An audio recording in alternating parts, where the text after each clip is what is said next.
وہ واپس روم میں آئی تو پورے روم میں کھانے کی اشتہا انگیز خوشبو پھیلی ہوئی تھی۔ زاویان افریدی کے لیے اس نے نظریں ادھر ادھر گھمائیں تو وہ اسے کھڑکی کے پردے ہٹائے اس کے سامنے کھڑا نظر آیا تھا۔ شاید وہ کسی سے کال پر مخاطب تھا، کیونکہ اس کی پروفیشنل انگلش زبان میں ہوتی گفتگو آئلین کے کانوں تک بخوبی پہنچ رہی تھی، مگر اس نے تو زاویان آفریدی پر دوسری نگاہ نہ ڈالی اور نہ ہی بھوک سے پیٹ میں اٹھتے مڑوڑ کی کوئی فریاد سنی۔ اس کا ارادہ بس پار ڈرائی کر کے سونے کا تھا۔ وجہ تھکاوٹ نہیں بلکہ اس کے شوہر نامدار کی اس روم میں موجودگی تھی۔ اس لیے ڈریسنگ کے سامنے کھڑی وہ اپنے لمبے براؤن بالوں کو ٹاول کی گرفت سے آزاد کروا گئی۔ ڈریسنگ کے سامنے کھڑے ہو کر اس نے پہلے بالوں میں برش کیا اور اس کے بعد ڈرائر سے بال سکھانے لگی۔ دوسری جانب ہیئر ڈرائر کے شور کی وجہ سے زاویان آفریدی اس کی جانب متوجہ ہوا تھا۔ وہ کچھ انتظار بھی کر سکتی تھی کہ وہ ایک ضروری فون کال سن رہا تھا، مگر اسے سمجھائے کون، اس لیے وہ بنا اسے کچھ بھی کہے روم کے ساتھ موجود بالکنی میں چلا گیا۔ گو کہ باہر کی ٹھنڈ نے اس پر کپ کپی طاری کر دی تھی، مگر جانتا تھا کہ محترمہ کو کم از کم اس بات پر تنگ نہیں کرنا چاہیے۔ کچھ دیر کے بعد اس کی روم میں واپسی ہوئی تو پورا روم اندھیرے میں ڈوبا ہوا تھا۔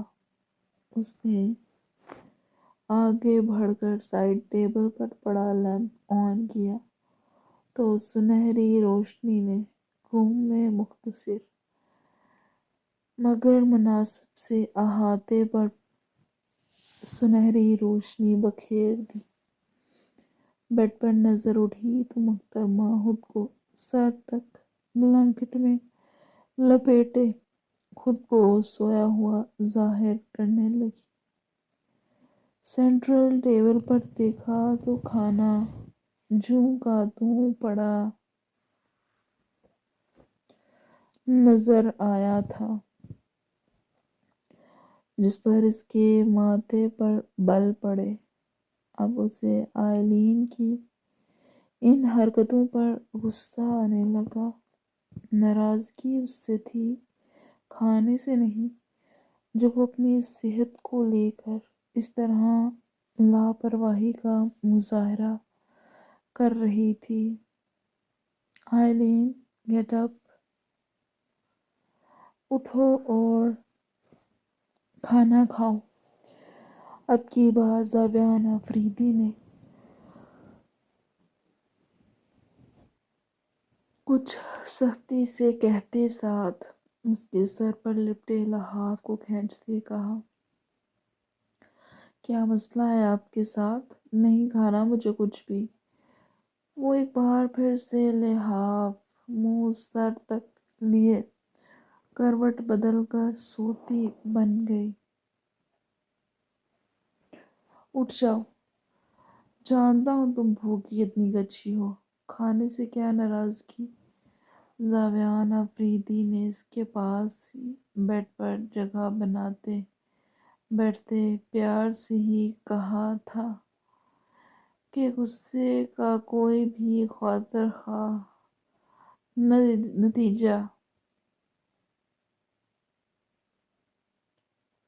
کہ غصے کا کوئی بھی خاطر خواہ فائدہ اسے ہوتا نظر تو نہیں آیا تھا۔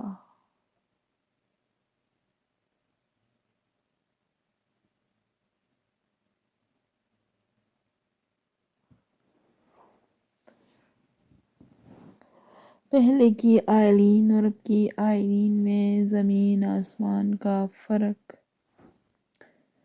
ہے۔ زاویان آفریدی: مجھے بھوک نہیں۔ لحاف کے اندر سے ہی اس کی آواز آئی، مطلب پہلے تمہارے سر پر سینگ نہیں تھے اور اب سینگ نکل آئے ہیں؟ زاویان نے اسے چھیڑنے کی وجہ سے کہا، زیادہ میرے ساتھ فری ہونے کی کوشش کی ضرورت نہیں ہے مسٹر آفریدی، اور دور ہو کر مجھ سے بات کریں۔ انفیکٹ میرے منہ لگنے کی ضرورت ہی نہیں۔ اب کی بار اس نے غصے سے منہ سے لحاف ہٹاتے کہا۔ پھر زاویان آفریدی کو اپنے بالکل پاس بیٹھے دیکھ اس نے بیڈ کی دوسری جانب کھسکتے فاصلہ بناتے اور منہ نہ گھسوتے کہا، جس پر زاویان آفریدی کا خوبصورت قہقہہ روم کی فضا میں گونجا تھا۔ اچھا چلو یہ سارے معاملات کھانے کے بعد طے کر لیتے ہیں، ابھی کھانا کھاؤ، ورنہ دوسری صورت میں تمہیں کھانا کھلانے کا کام بھی میں بخوشی کر لوں گا۔ اب بتاؤ، اٹھ رہی ہو یا میں کھانا لے کر ادھر آؤں؟ بیڈ سے اٹھتا ہاتھوں میں رسٹ واچ اتار کر سیٹل پر رکھ کر گویا ہوا تھا۔ دوسری جانب آئلین جانتی تھی کہ اس پہاڑ جیسے مضبوط وجود کا مقابلہ وہ نہیں کر سکتی، اور بھوکے پیٹ تو بالکل ہی ناممکن تھا۔ یہی وجہ تھی کہ غصے سے لپیٹنے والی آٹا روٹی یہی وجہ تھی غصے سے لیٹے سے اٹھی اور لحاف کو بینڈ پر کندھے پر ڈالتے پاؤں میں چپل اڑستے قدم بقدم زاویان آفریدی کے پیچھے چلتی نظر آئی۔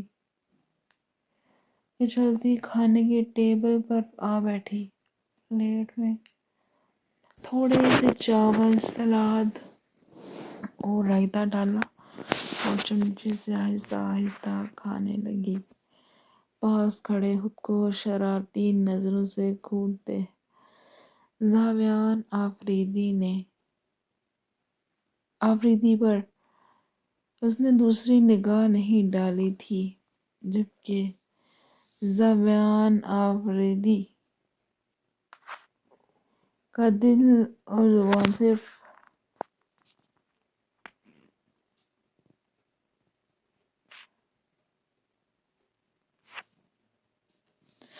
دوسری جانب زاویان آفریدی نے بے حد غور سے اس کا خوبصورت چہرہ دیکھا تھا۔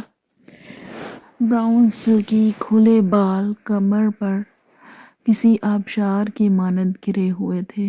میک اپ سے صاف، خوبصورت بے داغ چہرہ اس کے سامنے تھا۔ براؤن کاجل سی آنکھوں میں کھارے پانی کا سمندر تھا جو کہ جمع ہو رہا تھا۔